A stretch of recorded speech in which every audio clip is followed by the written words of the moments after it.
Word.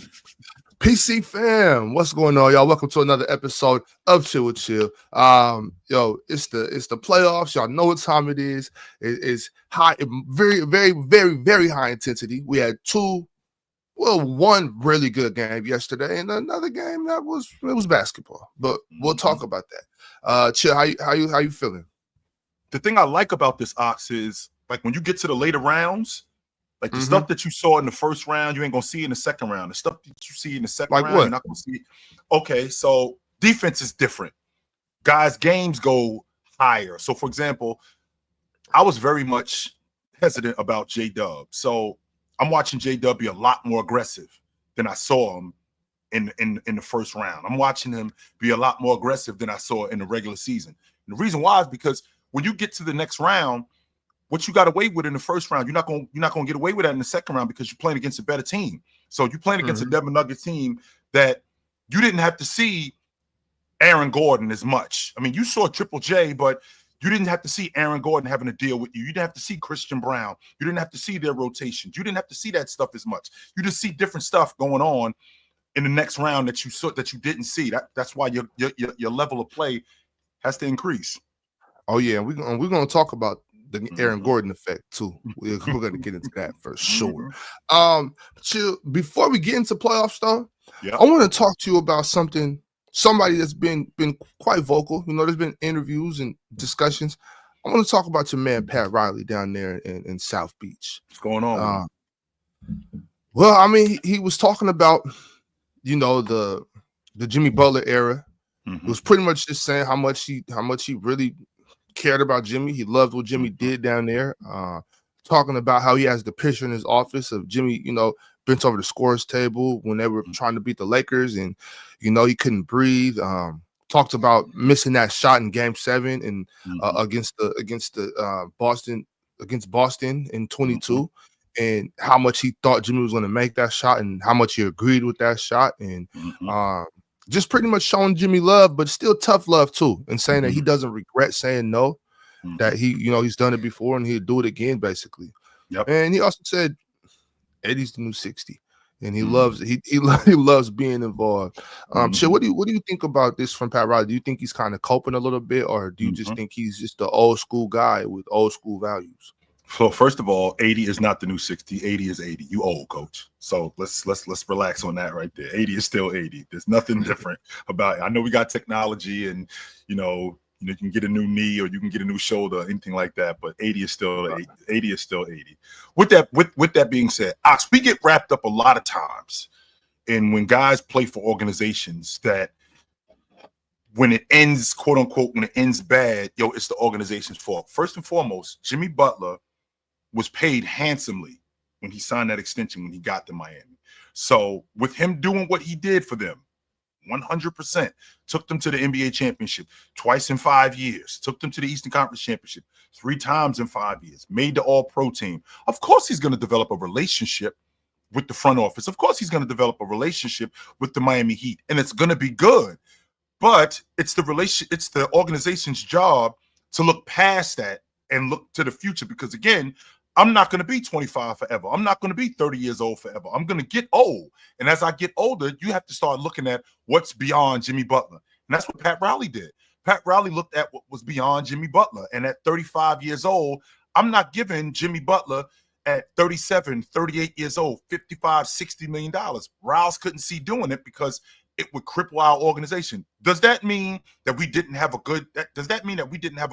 great relationship? We had a great relationship, but in the end, this is about business. This isn't about how I feel about you personally. This doesn't mean that I don't care about you, because again, you were paid handsomely. You will always be a part of the Miami Heat of law. I think, if I'm not mistaken, I think Jimmy Butler's got 7 of the best individual playoff performances in Miami Heat history. That includes Dwayne Wade, by the way. That includes Alonzo Mourning. That includes Shaq. He's got 7 of them, and they took care of him. But I do understand where Pat Riley is coming from a business standpoint, because in the end, once this thing is over and you can't do what you used to be able to do, I'm still on the hook to pay you, right? So when you we're seeing Jimmy Butler right now with the Golden State Warriors. Ox, he averaging 17 a game in the playoffs. Like, is that worth $60 million? No, that is not worth $60 million. And he's getting older. and I'm gonna still be on the hook for that. So Rouse saw the future. I'm not blaming Rouse for letting Jimmy Butler. He didn't let Jimmy Butler go. I actually think that he got a really good package for him in terms of Aaron Wiggins. I just think not Aaron Wiggins. Andrew Wiggins. Andrew Wiggins. That's what I'm thinking about. I apologize. Andrew Wiggins. When I think about what he got for him, he didn't just let him walk out the front door. But I think people get wrapped up a lot of times in just the basketball aspect of it. And this is a business. And I do have to look out for the business. And I don't blame Pat Riley for moving on from Jimmy Butler off the strength that that deal just didn't make sense moving forward. It just didn't. And on top of that, you are under contract, Ox.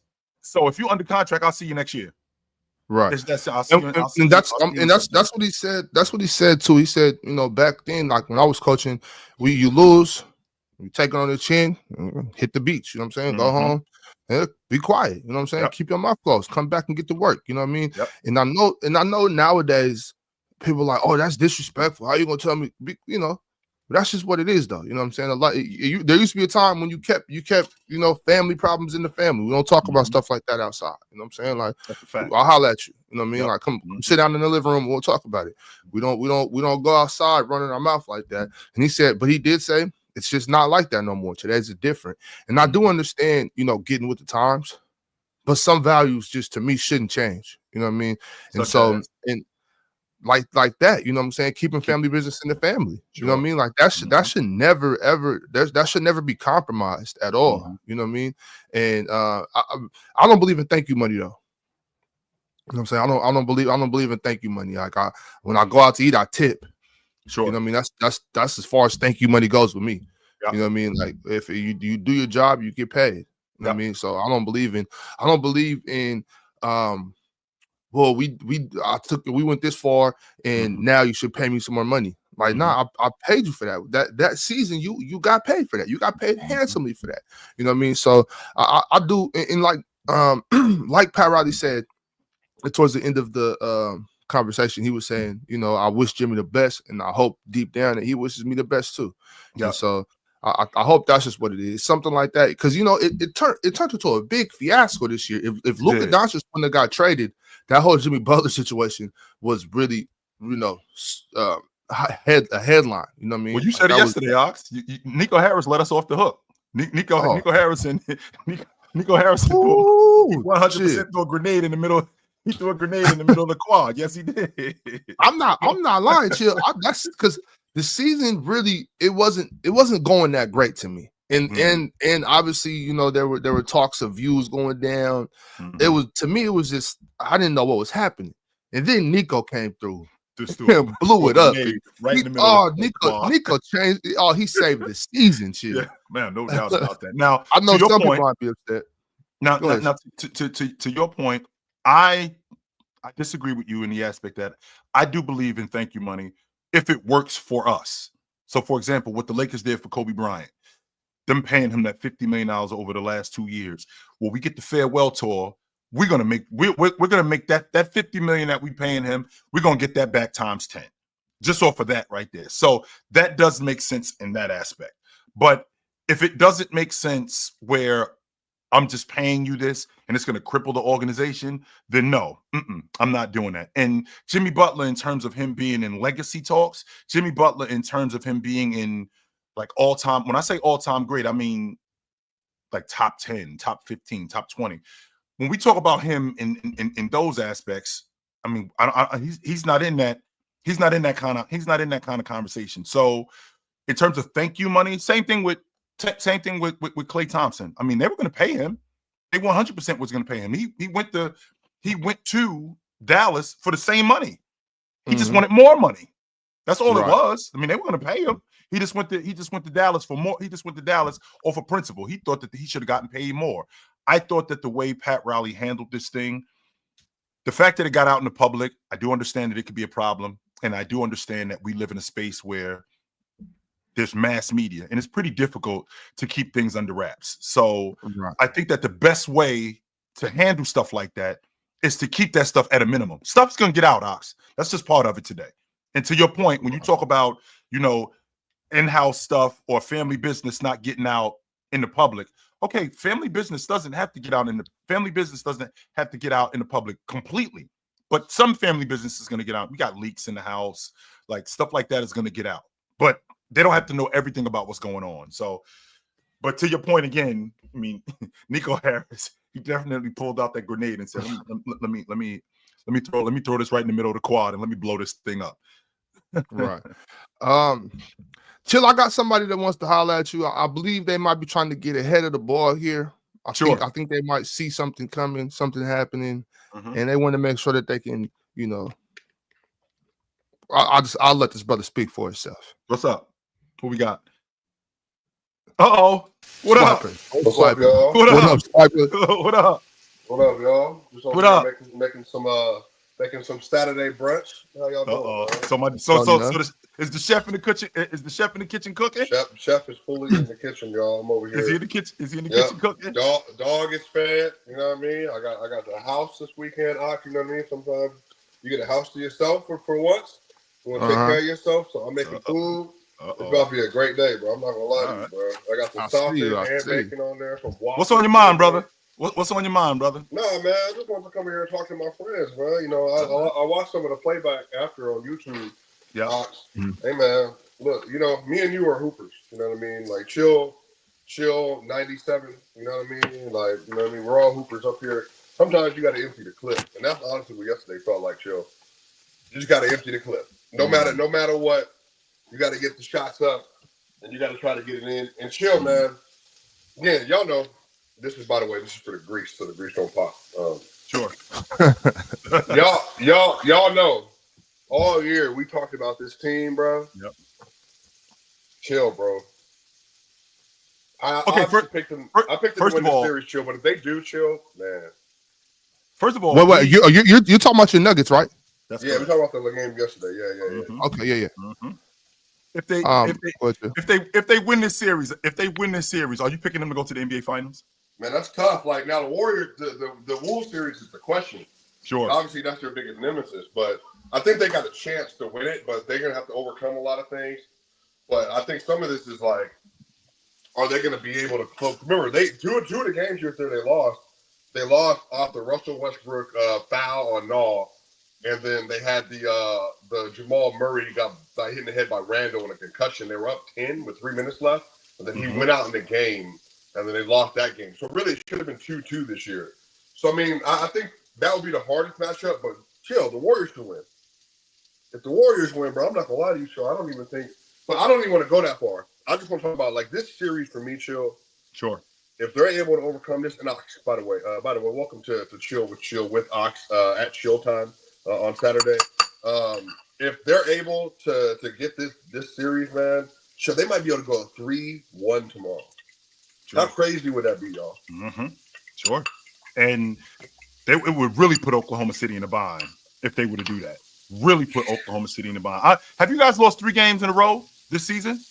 Yeah, they did. They lost 3 games in a row towards the end of the year when Michael Malone got fired. You also lost 3 games in a row the year you won the NBA championship in 23. That happened. They lost 4 in a row in March. 4 in a row. That's what I'm talking about, right? You lost 4 in a row. Would y'all please cut it out? Stop pussyfooting around. Y'all, there's no way that y'all lose this series. No way it's crazy. No way it's crazy. Look, but you think it's a wrap up? I told you about these young boys in Oklahoma. Now they're certified. They're certified ballers. They're really good. But last night alone shows you lack of experience will lose you playoff series. 100%. Them kids did not know what to do. They were out there shook. They did not know what to do. Like by all means, now, like we talked about before, playoff basketball is about winning the basketball games. The stat sheet might convince you that Jokic played great last night, but we all know that's not true. I don't think he played. I think he shot horrible, bro. That was horrible. Right. Bro. He went what 0 for 11 from 3 range. Jamal Murray did his thing. Yep. Denver won that game just because they know how to get it done. You know what I'm saying? And then when the playoffs came, when overtime came around, I said it right there. Yeah, this game is over. And OKC looked like they didn't even show up to overtime. Yeah, they scored 2 points in overtime. J-Dub out here trying to carry SGA. He can't do it. He can't do it if he didn't get a chance to do it. This Thunder team is young and inexperienced, and I told y'all from the beginning that's gonna show at some point in the playoffs. Last night showed, oh yeah, this team they're not ready. They're not ready, y'all. They're not ready. Y'all winning this in 6. Can we not jump the gun here? I mean, this is a team that won 68 games this year. This is a team that has potentially the league MVP, who I think the league MVP is. They do. I thought. Chill like shot chuckers. I can't make nothing in the fourth. Go ahead, my bad, Chill. Well, and you can't score if you don't shoot. Let's be clear about that. Yeah. You can't score if you don't shoot. So with that being said, I mean, this team did win 68 games this year. This team had arguably the best defense in NBA history. This team has arguably the league MVP. We don't know yet. This team has 9 Coach of the year last year. Coach of the year. They have all the ingredients. So I'm not just gonna write them off. Ox, I can definitely appreciate your logic of being inexperienced. And I thought about that too, because I feel like J-Dub, I still think that he a year away from them really winning it. I did feel like that. But I'm not just gonna, with the series being where it is right now, I'm not just gonna write Oklahoma City off. It's supposed to be difficult, guys. This is supposed to be hard. 100%. This is 100%. I did not expect OKC to just walk by Denver. I had OKC. I had OKC. Where the series is right now, Chill? Am I surprised where the series is right now? I'm not. I'm not. To be honest with you, I thought that Oklahoma City. I had Oklahoma City in 6. Yep. I picked Oklahoma City in 6. Which they can still do. Yeah, which they can still do. But I had them picked in 6 in a dogfight. Mm-hmm. I didn't have them picked in 6 like that 43-point win. I mean, I'd like to think that was a pretty big deal. But, and I want to make sure that we clear on that. I marveled at how Denver came back from that. Ox, to lose by 40 and then come back with that kind of fight, to lose by almost 50 and come back with that kind of fight and go, that's not who we are. It's almost like they punted the game, but not quite. But Chill, I try to explain to people, y'all watch the Nuggets. They have like multiple 30-point blowouts in the playoffs in the last 5 years. The only year they didn't have it is when they won the title, but that's because they were so dialed in. They didn't even lose the game by double digits. That whole run. So like that's a different kind of locked in. I don't think that's possible. But I think the thing is, Chill and Ox, if OKC's not blowing you out, Chill, they're not getting a 10-15-0 run, and it's like not like almost the game's over by the fourth quarter. I mean, I don't think they're comfortable outside of that, Chill. And especially versus this kind of team. But Swiper, we just saw them down almost 30, and they ended up fighting back, and they won. Yeah, but so look who they beat. Even if they didn't have their best player, 30 points in a professional basketball game in the playoffs is a big deal. Ox. I don't care who you're playing against. If you're almost 30, it's a very good deal. If you're almost 30 in the hole, you could very well just punt that game and go, you know what? We'll come back tomorrow. It was the second quarter, Chill. That's the thing. I think it was the second quarter, and what do we complain about with Memphis? Very similar to Minnesota. They make dumb, bonehead decisions down the stretch of games. They couldn't get an offense. They couldn't score. Scottie Pippen Jr. got in foul trouble as their only ball handler. I think the Nuggets on the other end, though, the Nuggets don't have the team to get up 30, I don't think, versus OKC. But the thing about it is, they would have to have an outlier shooting performance, which they might. They could. But I think still they're running 7.5 guys right now. You know what I mean? Like, I don't know if they have the ability to because even in the non-SGA minutes, they're still running so many players. I don't know if they'll do that, but they can get a 10-point lead and hold on to it, though. Sure. But the Nuggets don't need a 30-point lead. That's what I'm trying to say. Like, winning by 30 doesn't mean anything. You win by 3, it's the same thing. That's what I've been trying to say. Like, that doesn't matter. Yeah, OKC can go on stretches, but they're not. Game 2 has no effect on Game 3, and that's that's how a championship squad acts. The Nuggets ain't going there like, oh man, they beat us by 40 points the other night, so they must be 40 points better than us. No, because these dudes have won before. These dudes are champions. They know how to conduct themselves. Even Russell Westbrook, who hasn't won a championship, he still has a killer mentality. You know what I'm saying? He has a championship mentality. He's there to win basketball games. They're in Game 3. Game 2 wasn't even on their minds. You know what I'm saying? Game 4, when that Game 4 comes, they're not thinking about Game 3, Game 2, or Game 1. These dudes are championship. They're champions. You know what I'm saying? They know how to win. So that's why there's not a thought in my mind that OKC can beat this team. I told y'all from the beginning, with all the respect to OKC, they're not winning the West.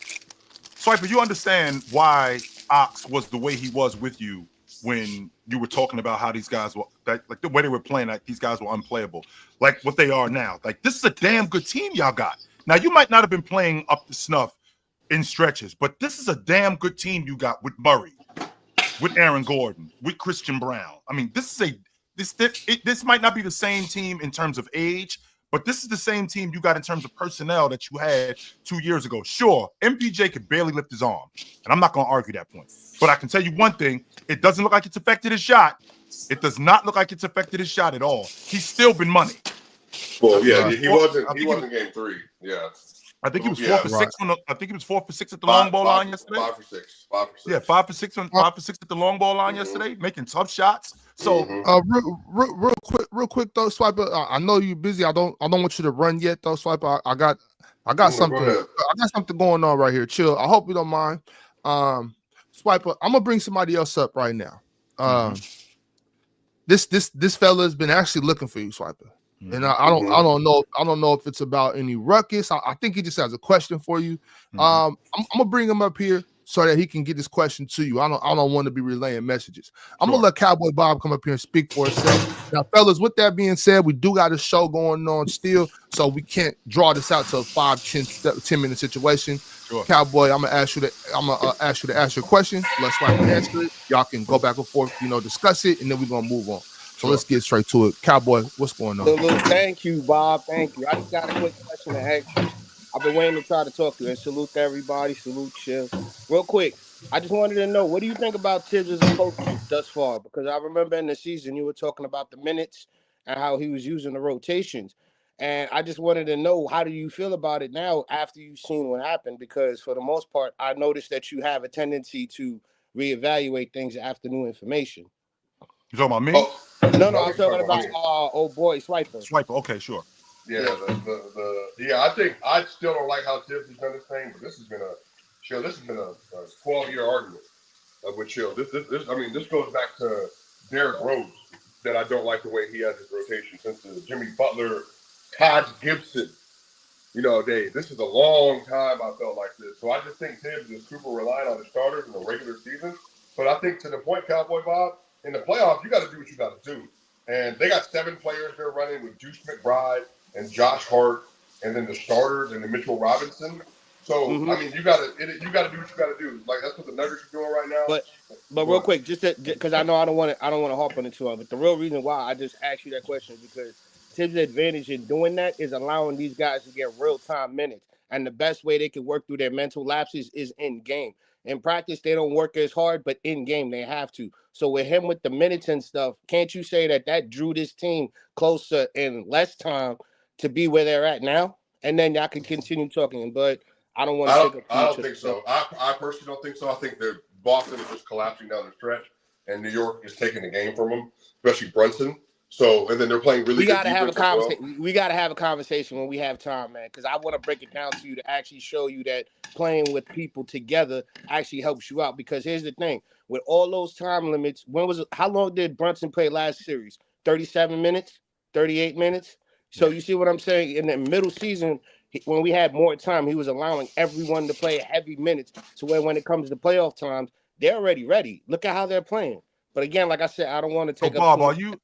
Bob, is your logic that I'm going to stick with a 6-man rotation, and I'm going to stick with a 6 or 7-man rotation, or I'm going to stick with a 6-man rotation, and that's going to bring the group together? Is that the logic? No, the logic is that Tibs is going to play who he knows is going to be out there busting their humps. Look at Josh Hart. He has problems and issues, but he still continues to use them. So if he knows you're going to work, he's going to leave you out there. So that motivates everyone else because the main 6 or 7 are setting the example for everyone else. Look at how Cameron Payne was playing in the Detroit series. Look at how McBride is still playing. Most of our guys that coming off the bench play a lot better within the rhythm. Even look at how Mitchell Robinson, OG, he left them in the game without Brunson and Cat when we were down by 20. This is what I'm talking about, the advances that Tibs do, and I could break it down, especially the last play. The last play, he was able to rotate where Cat was normally played. He put Mitchell Robinson there, and he switched out in the dunker's position, Brunson and Hart. That's why Hart was in the back end, and you see Brunson in the front. That's why Bridges is where Hart normally is when Cat's on the court. there's a lot of things that Tib does with his rotations and defense with his main pieces because everyone sees that. But when they look at how we use Mitch, how we use Cam and all of them, they don't have enough film on it to where they can actually evaluate it correctly. Because look, 2 games hacking Mitch, that didn't work at all. So again, like I said, if y'all want, I think that was Coach Mazzulla's fault, and he was trying to. He didn't realize that we were that early in the quarter where we ended up getting in the bonus. Okay, that's one thing, but wouldn't that cause division in the team? Because I'm busting my hump, and the fact that I'm busting my hump, I'm not going to play. You only going to play 6 or 7 guys, and when I actually get the call, if I do get the call, yes, I may be ready. I may be not. I may not be ready, but for the most part, it could cause division in the team.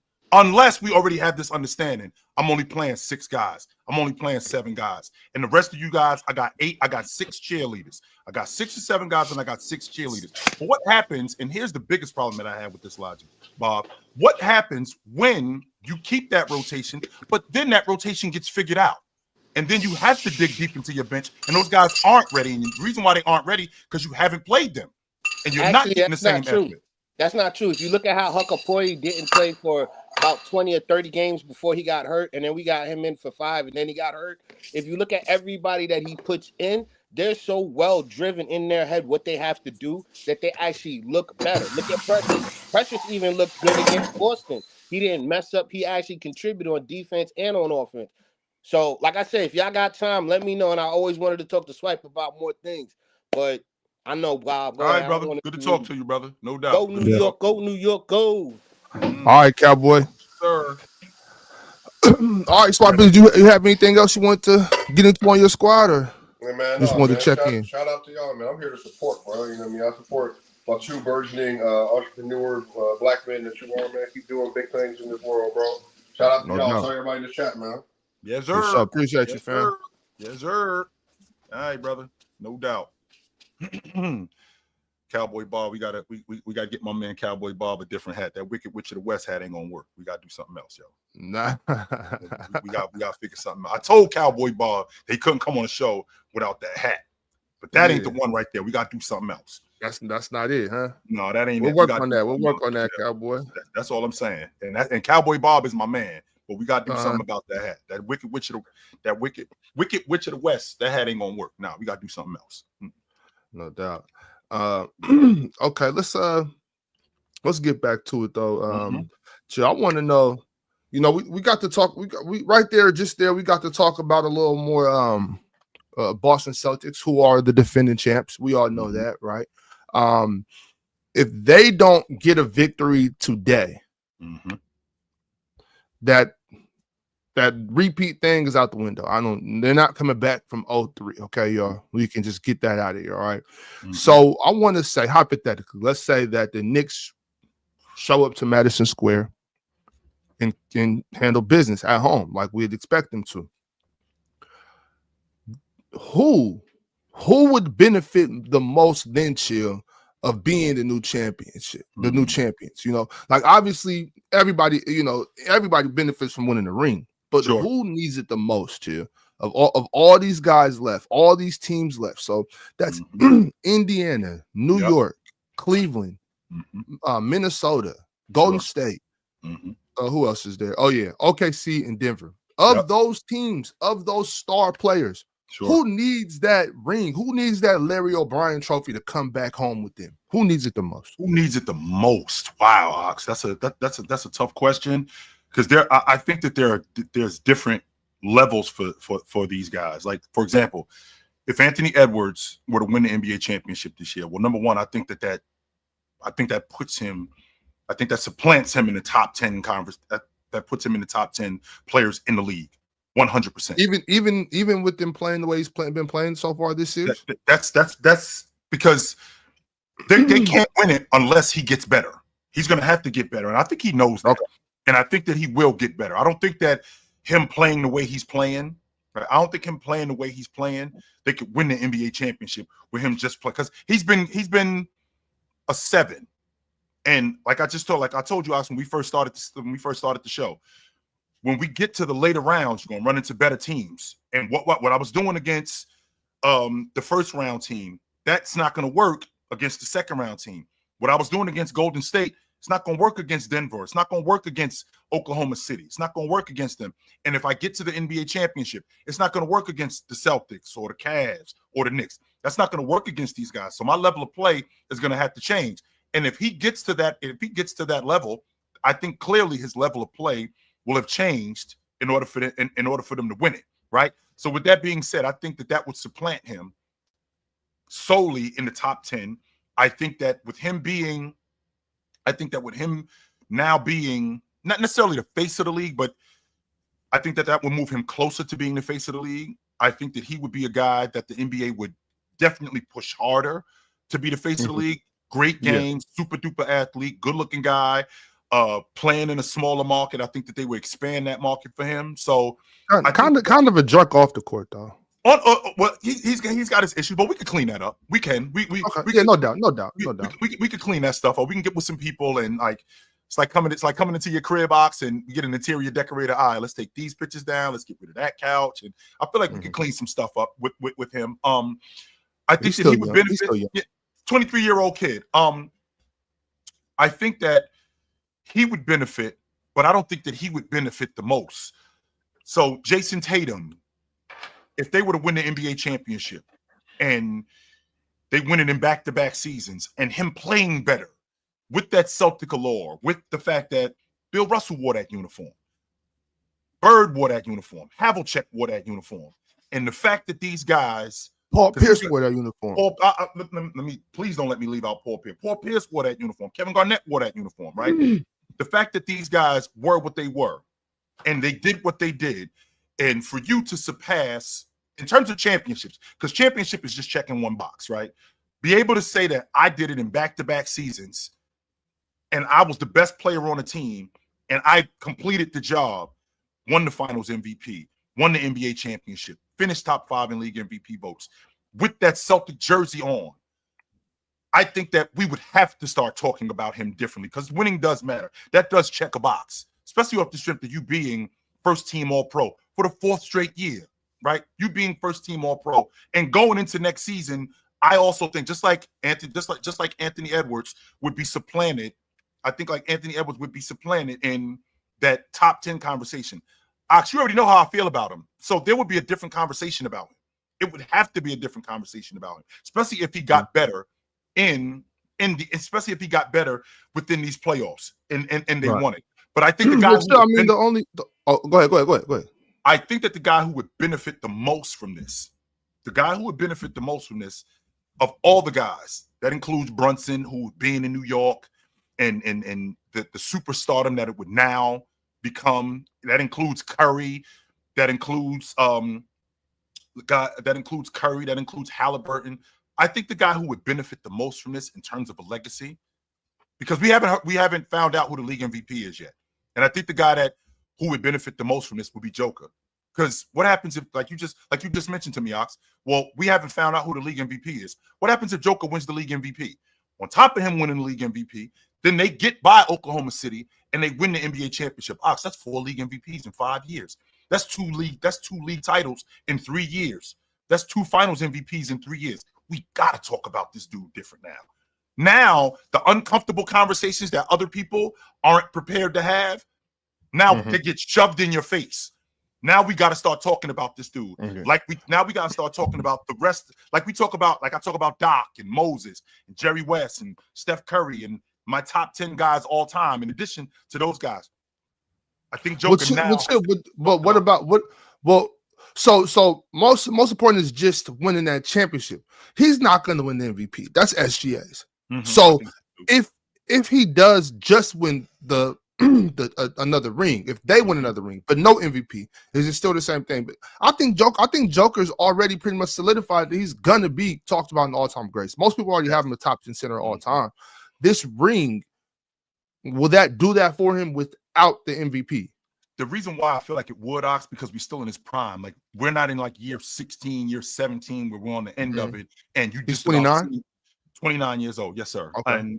And you've seen everything. No, there's still more stuff to see with him, right? So the fact that he's doing this at peak Joker power, 3 league MVPs in 4 years, not only 3 league MVPs in 4 years, 2 NBA championships in 3 years, playing at an all-pro level for the last 5 years, first team all-pro level, and to be able to continue and to be able to continue to do this, I think that we would have to start talking about him completely different than what we talk about him now. Like I think he would get shoved into those conversations of not just the all-time greats quietly, but 100% talked about like those guys.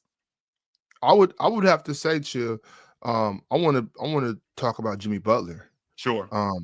Especially especially with Steph out with the hammy.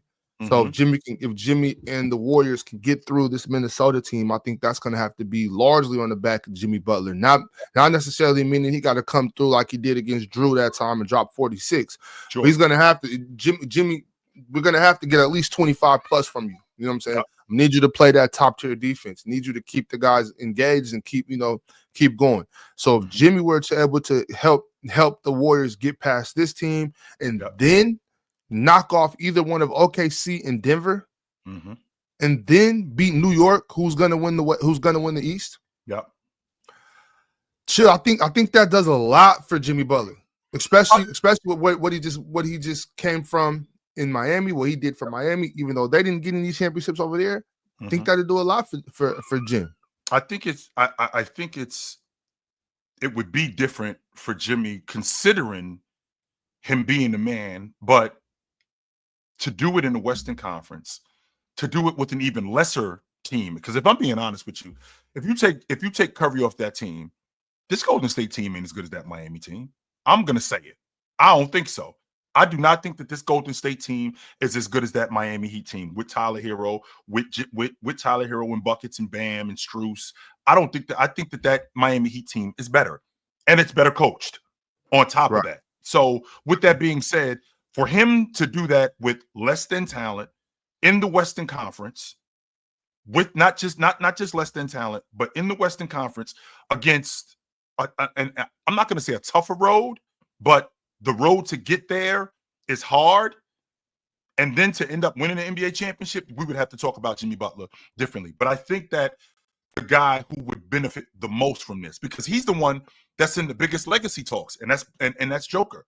Because as of right now, I mean, Jalen Brunson, there's still questions. Is Jalen Brunson the best Knick of all time? Well, I don't think Jalen Brunson better than Walt Frazier all time. I don't think he's better than Willis Reed all time. I don't think he's better than Ewing all time. And if you're those ain't real conversations. Shit, that's just people just gotta have something to talk about, man. I know Jalen Brunson ain't no best Knick all time. I'm just saying. Because I just feel like if you're doing that, right? If you're doing that, now you putting Jalen Brunson in completely different conversations, right? If you putting Jalen Brunson in conversations where he's better than Frazier as a Knick all time, if you putting him in conversations where he's better than Willis Reed all time, well, where do you put Jalen Brunson all time as a player? That means that Jalen Brunson is he a top 30 player? Does he move into the top 30? Does he move into the top 40 all time? Does he move into the top 50? Are we doing that? And if we're doing that, you're telling me that he's close to that. Because a dude, in my estimation, you and I, Ox, have gone back and forth with this all the time. I've never bought the idea that you can go from 50. I never bought the idea that you can go from 50 to 10. I've never bought that idea. So if you can't go from 50 to 10, you can't go from 110 or 120 to 49 in a year. No, you can't do that. But when you're talking about guys in legacy talks, I think Joker is the one he's in the biggest legacy talk. I feel like with Steph Curry, it wouldn't be for me. I think that it would just be adding on to who Curry already is. Yo, we got 17 years in the league, Ox. 17 years. If you ain't made your mind up by now, what we doing? Why are we still here? If you haven't already made up your mind after 17 years, I don't get it. Not so fast, Chill. Not so fast. I'm listening. Not so fast because he's at 4, and we know what comes with 5. Mm-hmm. You know what I mean? I think there's a lot of people out there that if Steph Curry were to pull this off, Chill, they're gonna put him up there. A lot of people already have him in Kobe Bryant conversations. If he gets that 5th, I think he might do that. A lot of people want to see Steph in over Bron, Chill. Like Steph Curry will be the GOAT to some people if the Warriors could pull this off. You know what I mean? So like that made up your mind thing with Steph Curry. That's not a thing because he's right there on the cusp of those all-time greats. Right there on the cusp. He's already an all-time great. Sure. Mind you, I understand that, y'all. Right. But he's right there on that cusp of GOAT talk. He's the best shooter we've ever seen. Sure. He's gonna finish with 5,000 threes made, chill. I think so too. He's got 4 rings. He's got a Finals MVP. I know some people will try to take the Kevin Durant rings out of there, but let's be realistic. We can't do that, right? Steph Curry wins a ring this year, chill. He's a lot of people's GOATs. He's the GOAT to a lot of people, and I can't be mad at him about it. I won't agree with him, but I'm not going to be upset. I wouldn't agree with him neither. I do think that he would be put in conversations that he probably shouldn't be. To your point, I think he would be put in conversations that he shouldn't be. But I mean, getting another championship for some people, I mean, I do think that they would overrate him. I do think that. I'm just one of those. Do you put him over Kobe if he wins a ring? No. No. Okay. Oh, chill. Thank you for saying no. No. Sorry. Yeah. There's people out there that already got him over Kobe, chill, and there's people that are gonna have him over Bron if he wins another championship. Sure. So I think a ring does a lot for Steph Curry as far as legacy talks go. But chill, I know we've been going around for a while. Let's get into last night. Sure. Indiana with a disappointing performance last night in Indianapolis. What do you think about that? Do you think that's just kind of how the playoffs go? Do you think the Cavs are back at full strength and now they're going to be the better team for here on out? How do you think this series goes now? That's the first thing I thought about, Ox, when the game ended and I'm Donovan Mitchell sitting up at the podium.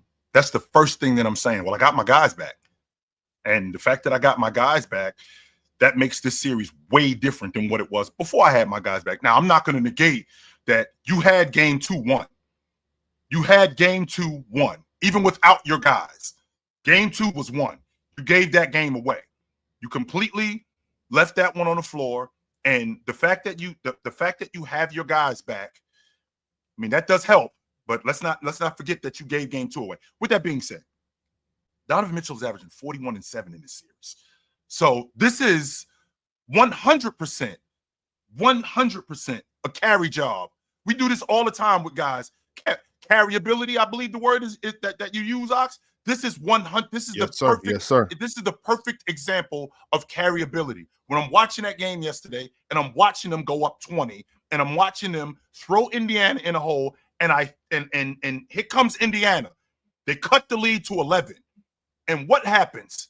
My star takes the game over and says, "That's not happening again. This is not happening again. Not only am I going to make the right plays, give me the basketball, I will end this." And they shut the door on Indiana last night.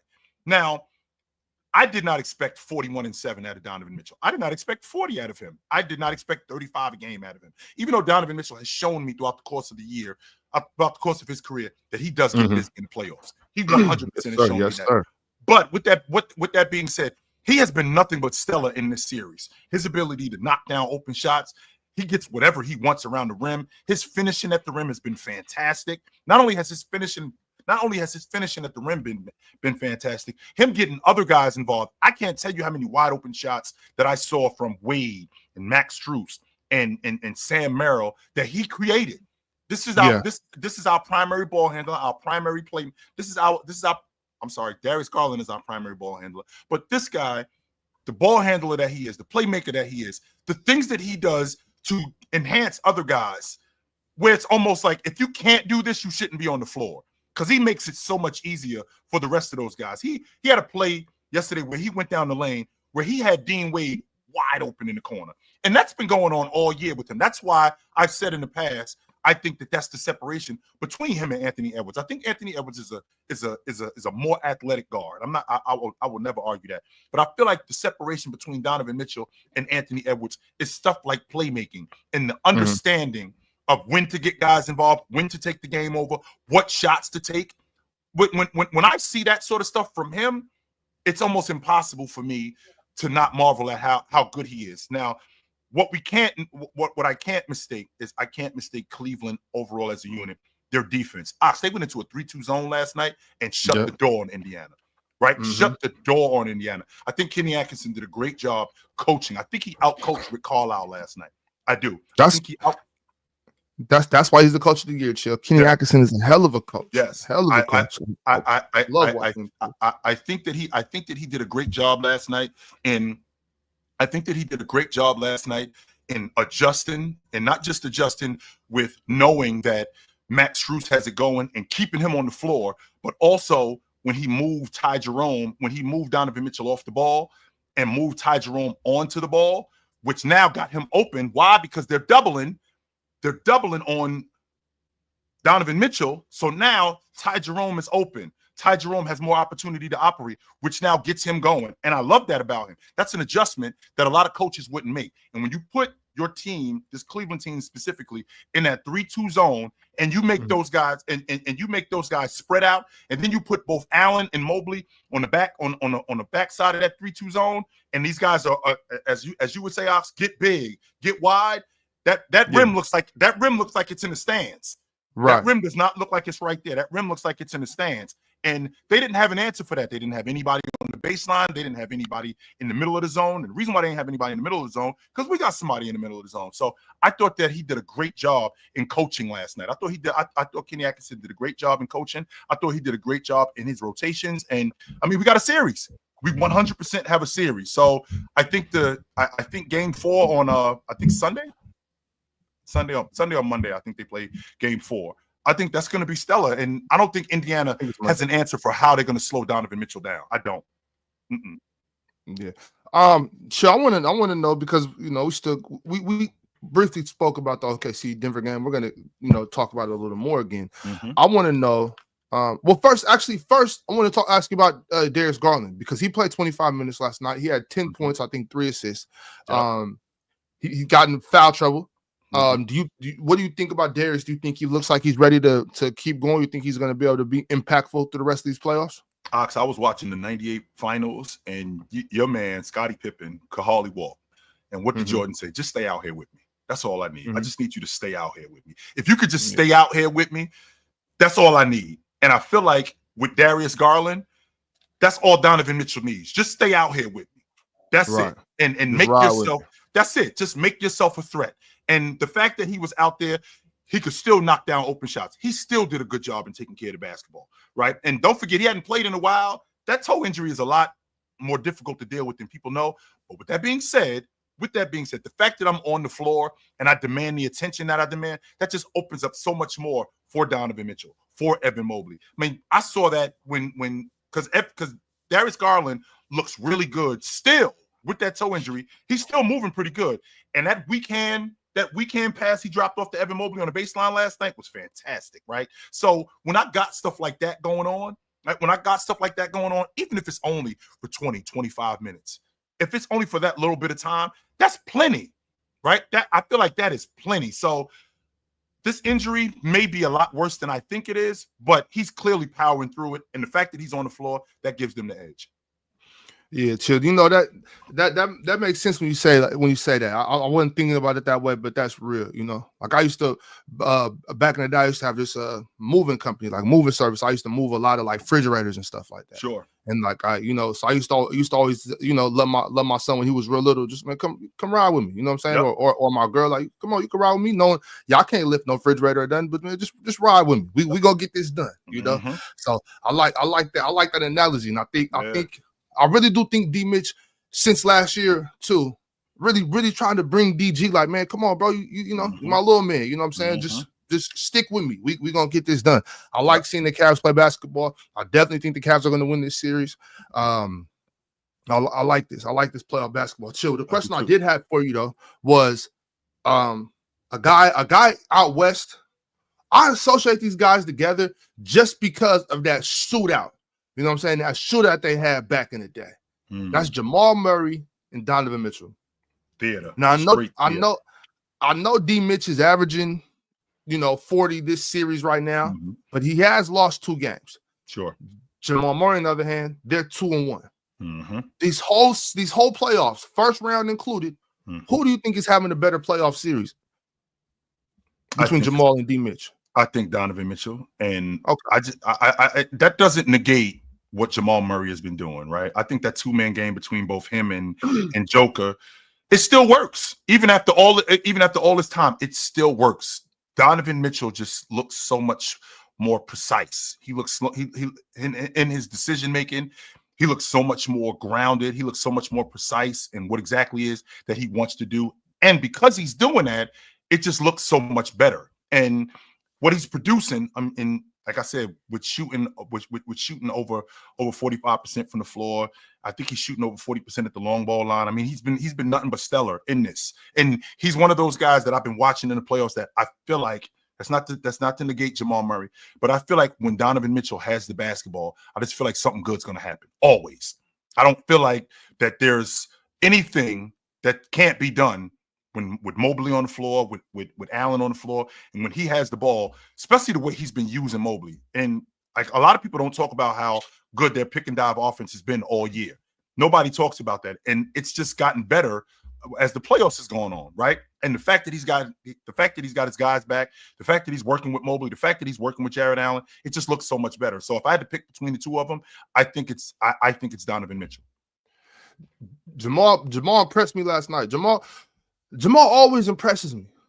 Yeah, you know what I'm saying. Like, don't get me wrong. Jamal has done there's a lot of questionable things that I've seen Jamal Murray do.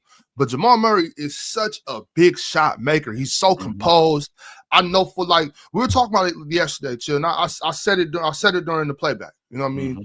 It's Jamal time. Like, y'all stay out the way, let Jamal do his thing. I was thinking he was gonna be picking on Chet. He picked on everybody. You know what I'm saying? When Jamal comes off of that high screen, you're at his mercy. You know what I mean? When Jamal comes off going to the left, going to the baseline, he gets that. You're on an island. He gets that shoulder in you. He can step back and create so much space. And as a dude that's 6'4", 6'5", he's creating so much space against 6'11" dudes. You know what I'm saying? Anybody, strong guys, anybody. We've seen him do it to Anthony Davis. We've seen him do it to Chet. He does it to everybody. You know what I mean? Jamal Murray, not only that, Chill, played exceptional defense last night. Down the stretch, the fourth quarter and overtime, played exceptional defense on the league MVP SGA. You know what I mean? There was the time when SGA was trying to probe that mid-range. At first, Jamal was backing up, and I'm just yelling, step up, step up. Jamal takes his left foot, steps up into the space, chest to chest right here. Boom. You know, Jamal 6'2". I thought Jamal was like 6'4". No, he isn't 6'2". He's bigger than that. I'm gonna stick with the 6'4". No, he is not 6'2". He's bigger than that. No, he isn't. Yeah, but he steps up. You know what I'm saying? Gets the stop. You know what I mean? I love to see Jamal Murray playing defense. Once again, Chill. My take is Denver in 6. What did you see last night in this game? Because first of all, we keep talking about this, and I think it's very good that everybody is seeing that you can have ugly games, messy basketball games that turn out so beautiful. You know what I'm saying? I couldn't believe what I was seeing from Jokic last night, just firing up threes, all types of stuff. I was like, Jokic, come on, you gotta give me something. He ends up closing it out in overtime. He's on the glass. So although I was somewhat disappointed with Jokic's performance up to the point, you see the guy, he finishes with 18 and 16. He gets some assists. He closes out the game. That's good playoff basketball in my mind. Chill, what did you see last night?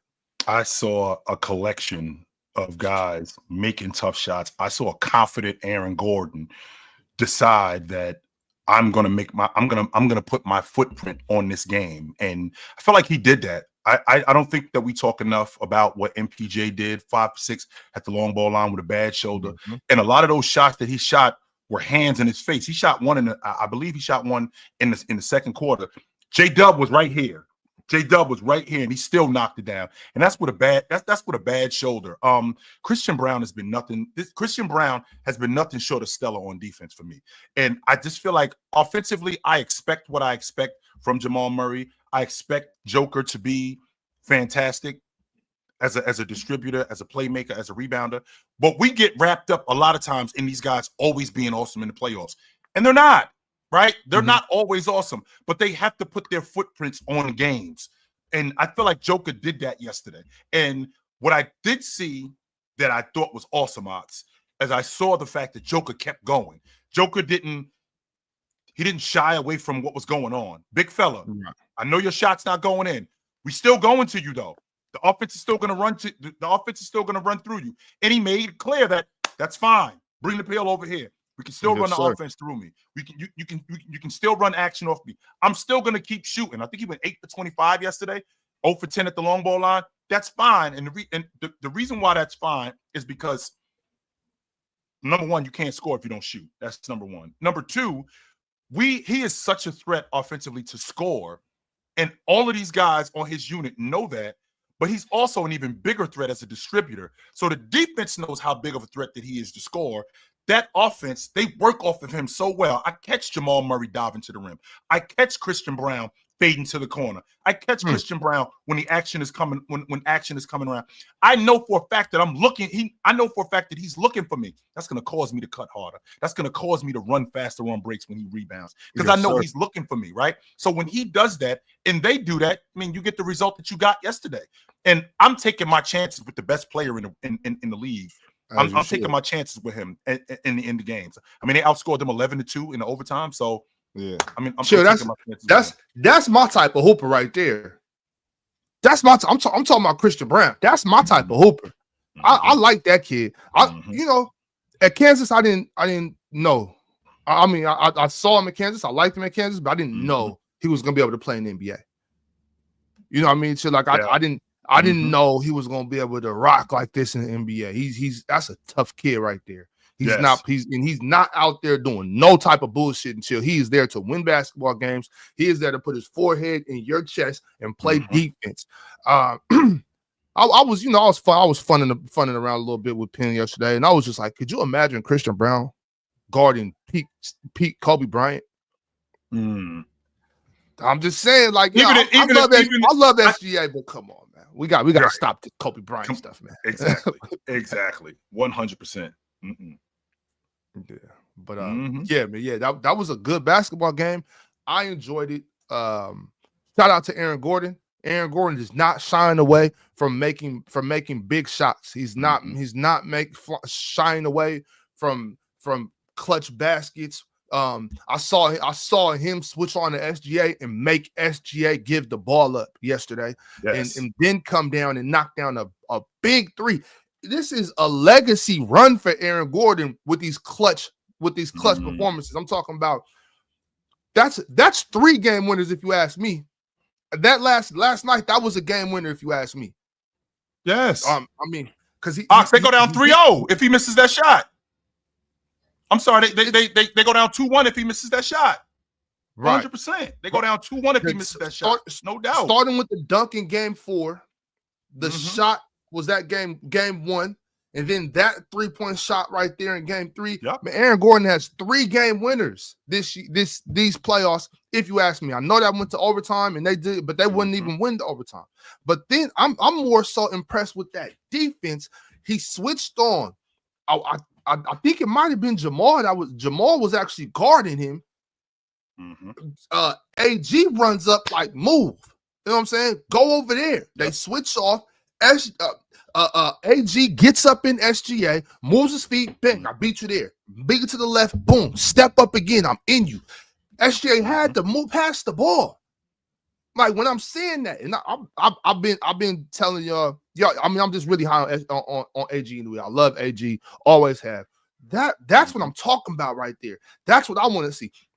That's what Jaden McDaniels was supposed to do last playoffs instead of leaving Rudy Gobert on the island to get cooked by Luka.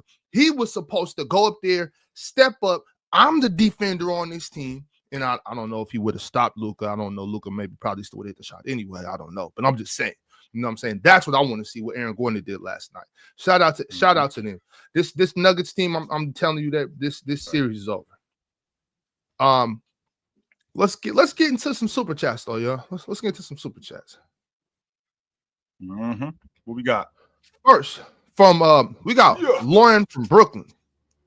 Lauren from Brooklyn says, yesterday was the worst Shai Gilgeous-Alexander game I ever witnessed. Bro missed everything in the second half.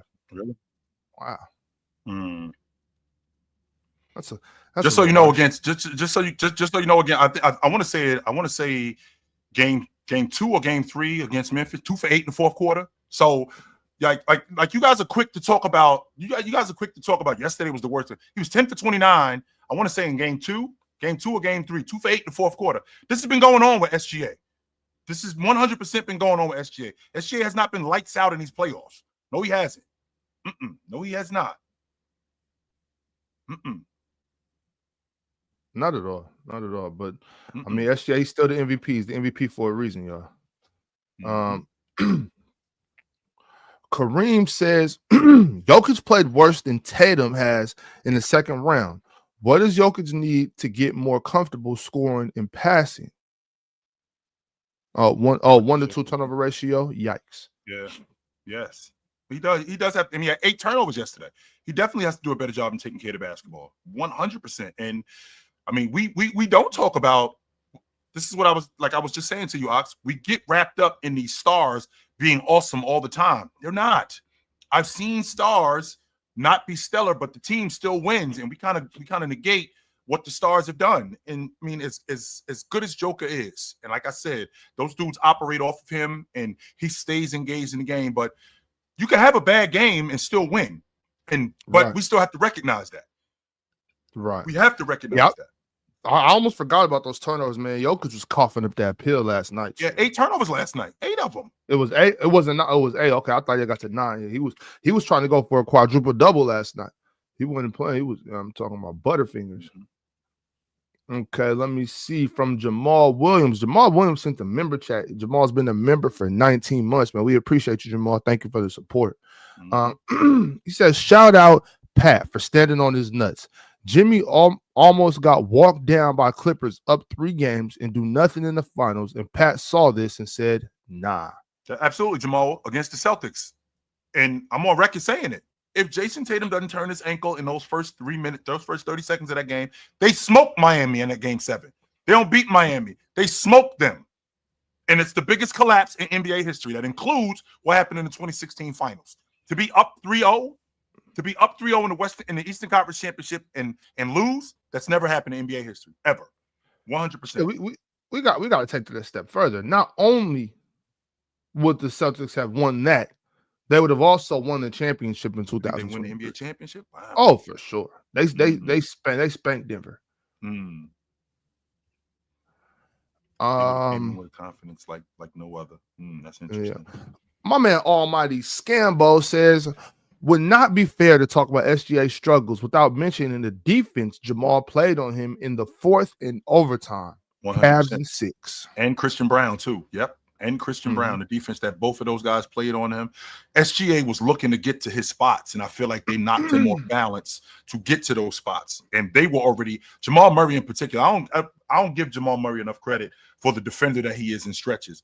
And the fact that I saw SGA trying to get right to the middle of the free throw line, and Jamal Murray was definitely there. So when he got there, he was definitely there, knocking him off balance. Not necessarily fouling him, but knocking him off balance. I dug that. Yes, 100% I dug that. Great defense from those guys. Great defense. Even Jokic was playing defense last night. Did you see him, Ox? Did you see them feet moving? Yes, I did. Which bothers me, Ox, because I see that and I'm like, big fella, how come I can't get that on the regular? How come I can't get that kind of effort on the regular from you? Why am I only getting that because the rent due? So now you're going to work extra hours because the rent due? How come I can't get that on a regular paycheck week? What's the deal? I don't know.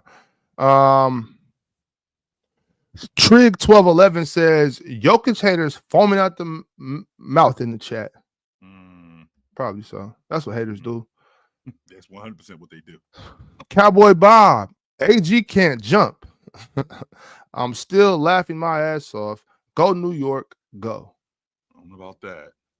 I got a feeling that Cowboy was not satisfied for that little conversation him and Swiper just had. I think Cowboy really, really wants some smoke with Swiper right now. I'm just about to say, Ox. We kind of it was almost like we were standing at the door of the club, and he was standing outside the door like, when you come outside, I'm on you. He really wanted to jump on wipe ass. Yes, he did. Yeah. Yes, he 100% did that. I could sense. I could sense it. Cowboy was not satisfied with that interaction at all. Nah, he wanted all the smoke with Viper. Yeah, the baller shot caller 1999. 1999 was a great year for any of you youngsters that missed it. But anyways, we better not hear no SGA and Kobe talks anymore. Well, you already feel like that. That's the thing. If you already feel like that, there's no reason to say that now. I mean, one game shouldn't determine that. Yeah, right. Like that. Like last night wasn't the reason I'm saying that either. Like, yeah, I mean, you know, I've been saying you that. already feel like that shouldn't even have been, but that's the problem though. Like, I think we keep doing that to these youngsters, and I think it's unfair. Like last year with Ant and Jordan. Like, yeah, he can jump. He don't jump like Jordan. Yeah, he can play defense, but he don't play defense like Jordan. He can score, but he don't score like Jay. That's all I'm saying. Like, stop doing that to these kids. Like, that's just not fair. Because then when SGA gets locked by Christian Brown, Jamal Murray, and Aaron Gordon, I gotta say, yeah, what will you know what I'm saying? It sounds like I'm hating on SGA, which I have no intentions of hating on SGA. I just want to make sure that's very clear. 2016 Steph Curry, we're not having that conversation. 2005, 2006 Kobe Bryant, are you crazy? Like, could you imagine Christian Brown guarding Kobe Bryant in 2006, Chill? No, I can't. In the playoffs? No. Come on, dog. Like, let's not do this anymore. Milo Perry became a YouTube member. Shout out to you, Milo. Thanks for the support. Right on. Okay, let's move on. I think it's about that time of the show when we get to the chat. The lobby. Let's see who we got here. Let's start with my man Nahari. Now, I think Nahari is one of those ones, Chill, that and I've been seeing it on the timeline and on the internet all night since the game last night, that is saying Giannis for MVP after last night's performances. Nahari, what's up? Yo, can you hear me? Yeah, you hot? No, you good. Man, you hot? After watching that game, man, that game has proven that the real best player in the league, the real player who has no help, the real player who's a two-way player and consistent, the best player in the league is Giannis, man. And I think it's pretty clear cut. This is not the first stinker we've seen from Jokic in the playoffs. He had multiple stinkers in the Clippers series. Nobody talks about it. And he was terrible last game too. And he's a cone. Like, sure, defensively, he wasn't as atrocious as he usually is to his standards. But relative to throughout the whole year, he was one of the 10 worst defenders in basketball. And niggas just look over that. My fault. People just look over that. He is not the best player in the league. I cannot be the best player in the league, and I have to protect you. I could never call that the best player in the league. And people need to wake up and realize that Jokic is not the clear-cut best player in the league. And he's not better than Giannis. He's never been. I just think that there are exceptions, but I'm definitely not going to do that when it comes to Giannis. I'm just not, because I mean, the stuff that we talk about with SGA, the stuff that we talk about with Joker, and just we completely leave out, who Giannis has been all season long. We completely leave out what Giannis has done. I mean, averaging 30, shooting 60% from the floor for the second straight year. Chamberlain didn't do that. Jabbar didn't do that. Shaq didn't do that. Right? That's for me, that's a big ass deal. That's a huge deal. So the fact that he's casually averaging 30 and 11 and almost 7 or 6 for the third straight year, and none of us are talking about it because we wrapped up in Joker, we wrapped up in SGA, which and I'm a Jason Tatum guy. Sure, I mean it goes by the wayside. I'm never gonna say that Giannis is less than. I'm not gonna say that. I just don't like the way that people talk about the conversation around, and it don't even got nothing to do with Giannis. I just think Jokic is one of those players that doesn't get criticized enough for people to put him in such high regards. When people sit up there and say he's a top 10 player of all time, When people sit there and say he defensively is better than guys like Wendell Carter Jr. and Mitchell Robinson, I gotta hold him to I have to hold him to a certain level. Sure. That he has not been playing at all in these playoffs. But you know, when you have a guy like Jason Tatum, right? Nice looking guy, right? Nice smile, right? Right, OG? Handsome, you're handsome young man, right? When you have a guy like Jason Tatum, he gets hold to standards like he gets hold to those same standards. He gets hold to higher standards than Jokic, in my opinion. When Jason Tatum has a horrific game, even though he's still providing you with versatile defense, he's still providing you with some of the best playmaking in his position and rebounding. He gets cooked badly, but Jokic has been mediocre throughout the entire playoffs, arguably worse than Tatum in this second round. And nobody wants to talk about it. I think it's crazy. Yeah. Thanks, brother. We appreciate you. Well, absolutely. Yeah, absolutely. Appreciate you, Nahari. For having me up. For sure. Yeah, well, I knew for a fact. I'm familiar with Nahari and how he feels about Giannis, and I can't say I disagree. Can't say I disagree. In fact, y'all know I don't disagree. I know I think Giannis is the best player in the NBA, but so that's whatever. Who we got? We got football breakdown. I know. Oh man, Jokic is gonna have a tough day today. Oh wait, hold on. Oops. Football. What's good? Yeah, what's good? Can you hear me? Yes, sir. You hot? Yes, sir. Well, I mean, the thing is, again, he got away with it, right? The team got the win. That's the most important thing, right? And because let me grab my pen because I know I'm gonna hear something that I ain't heard yet. So let me because they got the win, you know, we're gonna find this usually happens, regardless of how a player plays. This is where winning bias comes when Mars talks about it. We're gonna find ways. Oh, he outscored OKC in overtime, bro. That was a F game. No. Listen, Ox literally said, "This is what winning bias is." Ox literally said he forgot about 8 turnovers. 8 of them. Oh, for 10. I mean, that's not so much I forgot about it. I was talking about it all night last night. If they lose the game, hold on, football. I was very well aware of the 8 turnovers. I was very well aware of the 0 for 10 from 3. I was big on that. But in the playoffs, we can't focus on the stat sheet.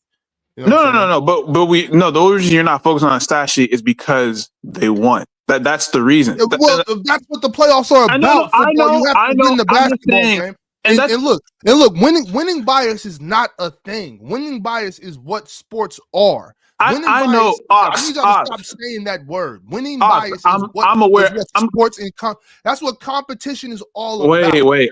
Ox, I'm just using in the context of this player evaluation. I got you.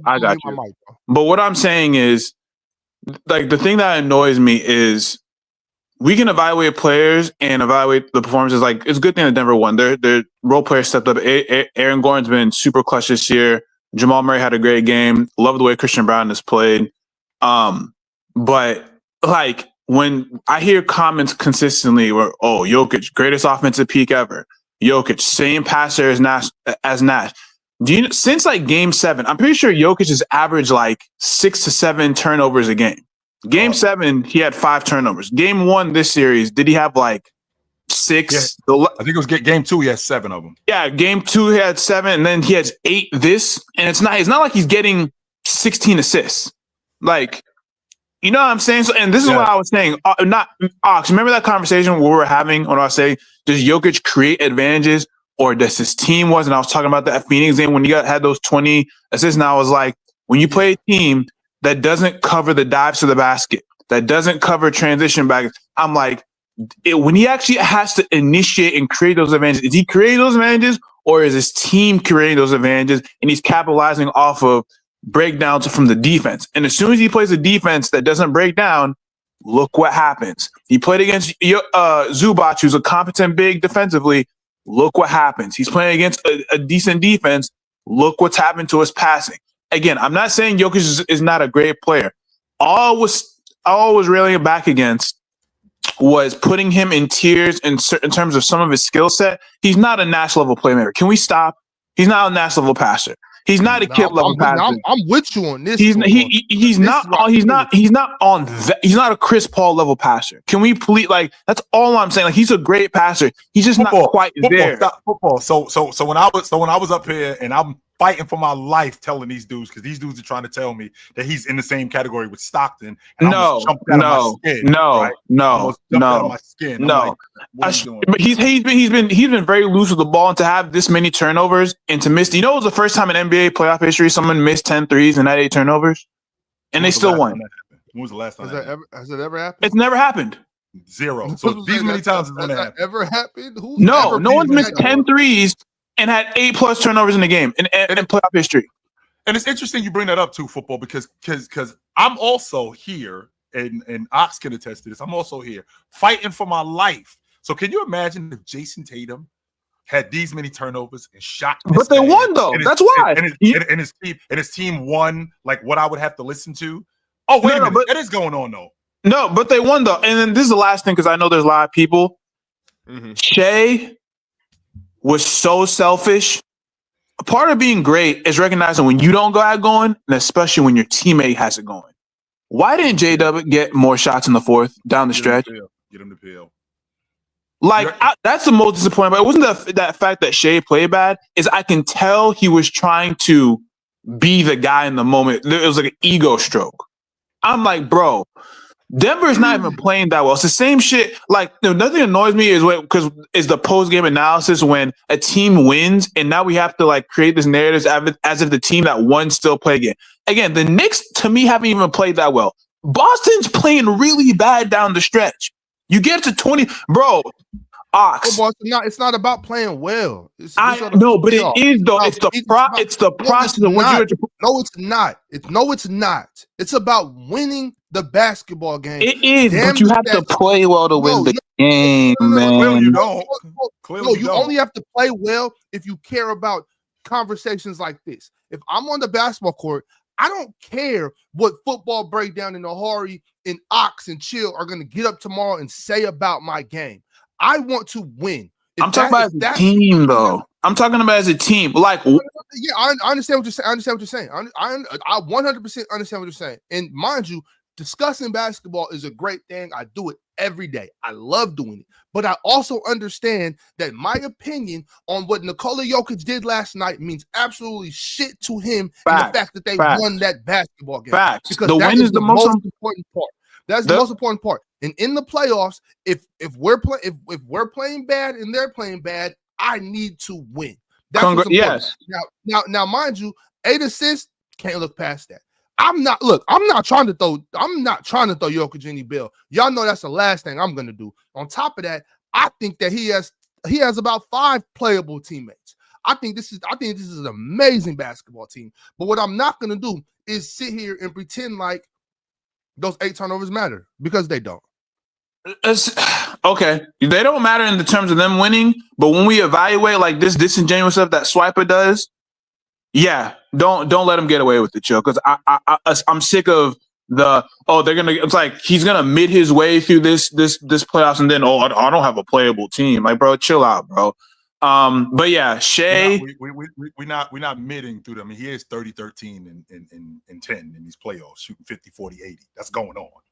It's not 50, like that's 40, not going on. Yeah, 50, 40, 80 I think it's been a pretty mediocre playoffs for Jokic, especially if we're talking about the greatest offensive player of all time. That's all I'm saying. But all I'll say is Celtics should fire Mazzulla regardless of what happens this year. This place, I'm serious. I'm serious. I ain't mad at you. I'm not mad at you. I'm sorry. I read that wrong. He's averaging 25, 13, and 9 in these in almost 4 turnovers. That was in the regular season what he was averaging. I read that wrong. I apologize. Yeah. All I'm saying is I was watching that game 1 against the Knicks, and I could tell that they broke the record for threes attempted. Like watching the game, I didn't even look at it. I was like, they broke the record for threes attempted. Like just awful approach to basketball. But that's all I got to say. All right, brother. Good to talk to you. Football. Yes, sir. You, yes, sir. Mm-hmm. Yeah, what I do agree with football on is, and I've been saying this for years too, though, Chill. We need to get Jokic out of these Nash, Magic, Jason Kidd, John Stockton conversations when it comes to passing the basketball. He's just not that. He's not that. He is a great passer. He has very good vision. He's very good at anticipating where his teammates are going to be. I appreciate that from him. I do. But there's levels to this, and Jokic ain't at that level. And he hasn't been.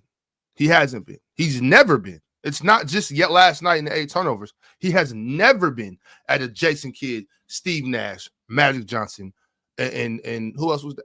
Stockton. Oh, John Stockton. He's never been in that level. He's Rajon Rondo. He's never been in that level of passer. I'm sorry. Go. Okay, let me see. Oh, my man, Classic. What up, Classic? Yo, what up, guys? Yeah, can y'all hear me?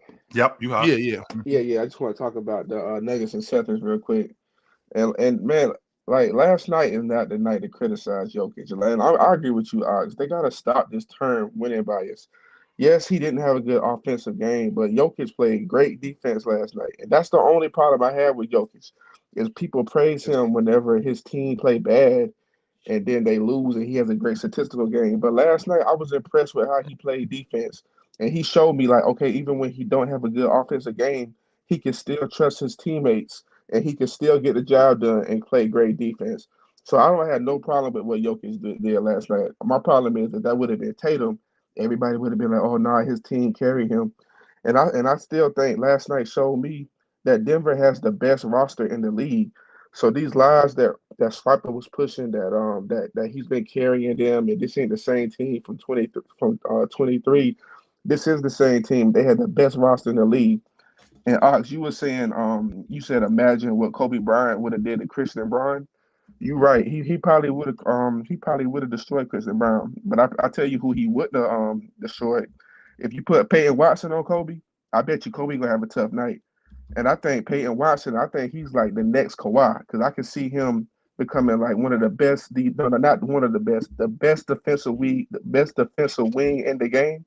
And then once his offensive game improves, I think he's going to be like the next Kawhi in the league. Why you making that face, Ox? I ain't doing that. I ain't going that far. I can't hear you, Ox.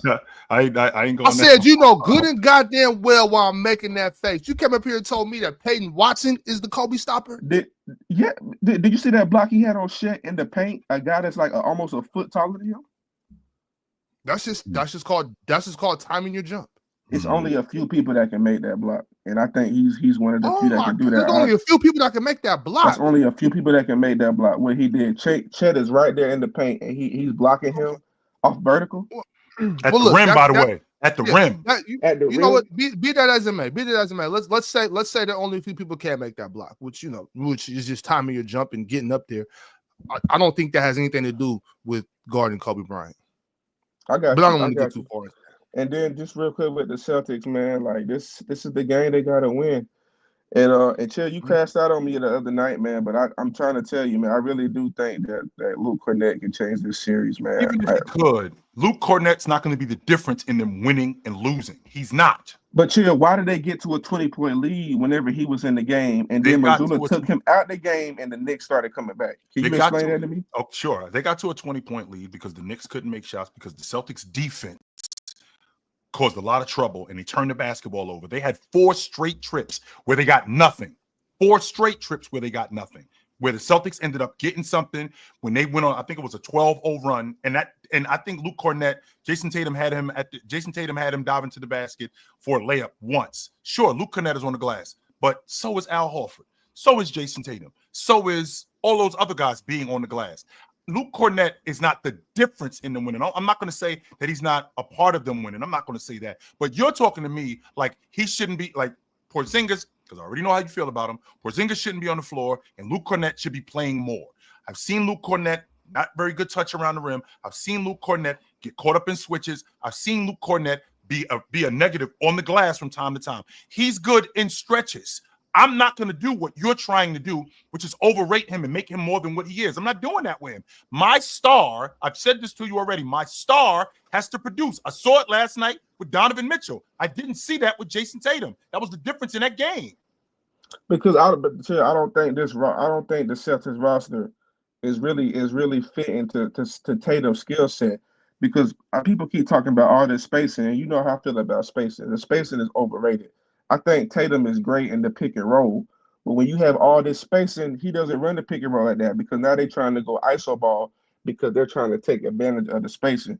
But I think Tatum needs to run the pick and roll, and that's why I like Luke Cornett because Tatum is a good alley-oop passer. That's what he used to throw good lobs to Robert Williams. He does run I'm fast. seeing He him does trying do to that. throw lobs to Al Horford and Kristaps Porzingis, and they can't catch him. But Luke Cornett can, and that's why when I think in the fourth quarter, when they start blowing the leads, if they put Luke Cornett in and they allow Tatum to run pick and roll, that's going to help our offense a lot because Luke Cornett is that lob threat and that interior presence that's going to help Tatum game.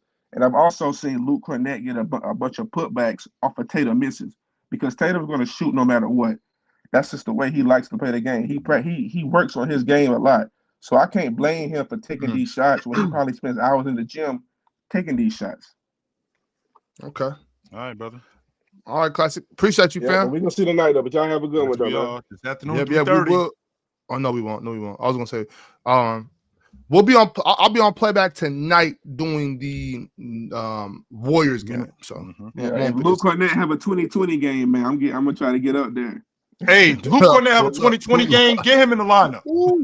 Pull up for sure. All right, classic. All right, y'all have a good one. All right, brother. Chill. I see you talking to Brandon in there on the chat.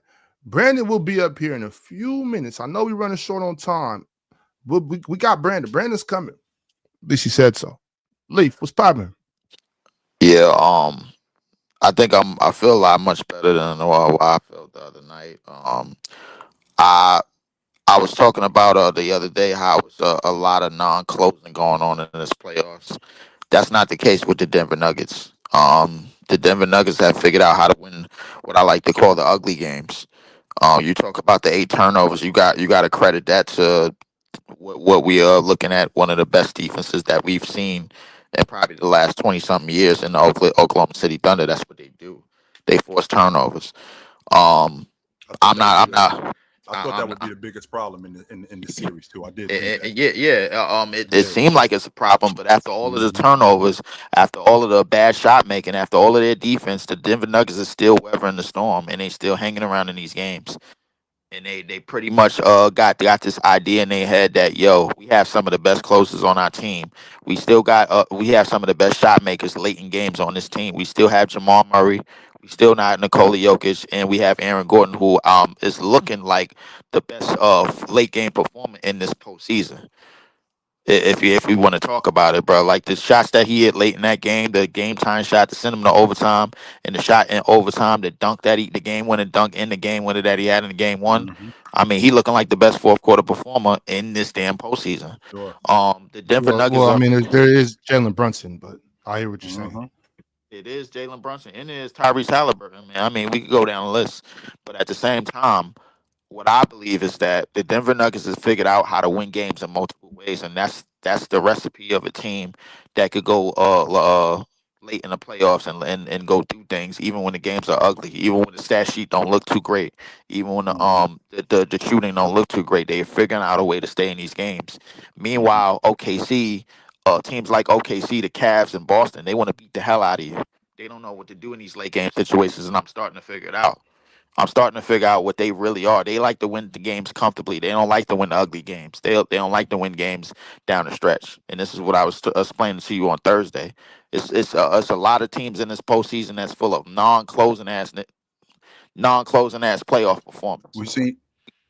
We've seen plenty of games where the Cavs have won games close in the playoffs in the past. I mean, that hasn't happened a couple of nights ago, sure, but when you're playing against less than talent, you should blow them out. But when you get into games where it's in the meat and potatoes of games, you do have closers to close games out. SGA has been a closer in the past. Now, he has not been good in these playoffs. I ain't gonna argue that. He has not been good in the past in a bunch of games, but he's also been good in closing out games too. I'm not just going to completely dismiss SGA. And I'm not just going to completely dismiss and I'm not going to say that the Cavs, just because they blowing teams out that they don't want to play dirty. No, we know that. We know that we're going to have to walk through the mud in order to get game. They gave that game away a couple of nights ago, 100%. Yes, they did. But when you put a team in a chokehold like they did yesterday, that's what they were supposed to do. That's how they really look at Indiana. They look at Indiana like these dudes shouldn't even be on the floor with us. That's how they look at them. Yeah, and from time to time you make that mistake, and this is how you get down 2-0 in the series. The same thing with the Boston Celtics. This is how you get 2-0. This is how you get down 2-0 in the series, thinking that this team is so far less than that they're incapable of making a run, and that you're not capable of giving up that lead. You did, however, mention Donovan Mitchell, who is the best player in that series. It's one of the reasons why I think the Cavaliers is gonna win the next 3 games hand over fist. He got his guys back, and at a portion right there. That's the most important part. And they got down to a portion where the Pacers was about to go on a run, and Donovan Mitchell said, "You know what? The hell with this.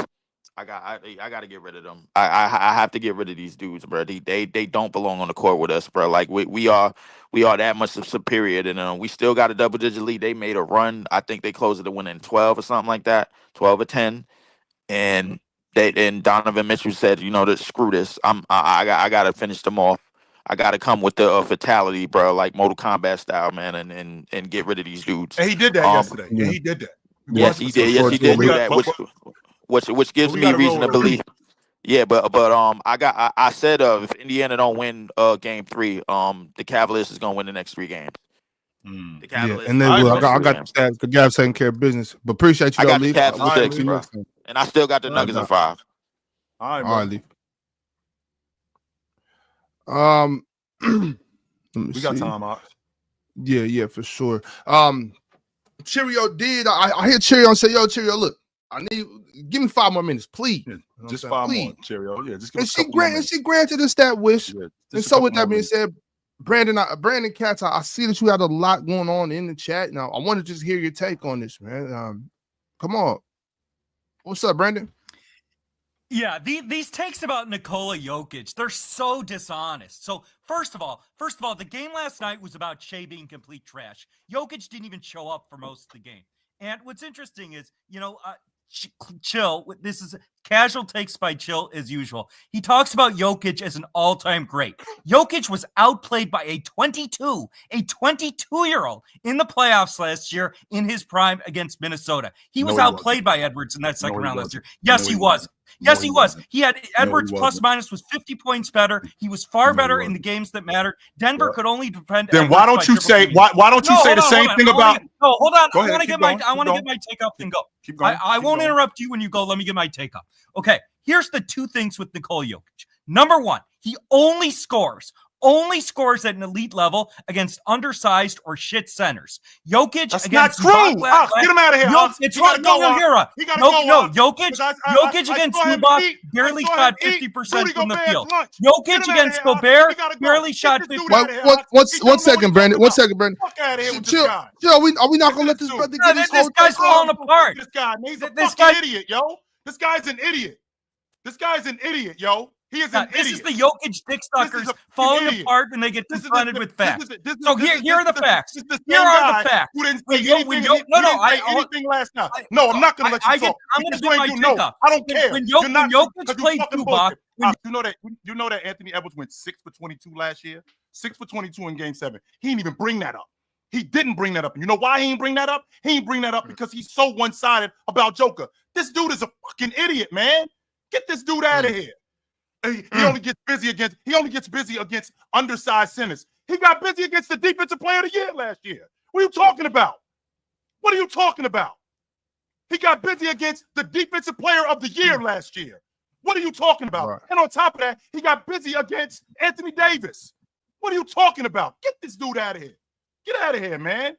Brandon, do you disagree with that? I see he's wetting his pants because he doesn't like facts. So here are the facts. Fact, Jokic shot 50% against Zubac in the first series. That's trash for a center. Fact, Jokic shot 50% against Minnesota in the series you say he was elite last year. That's trash for a center.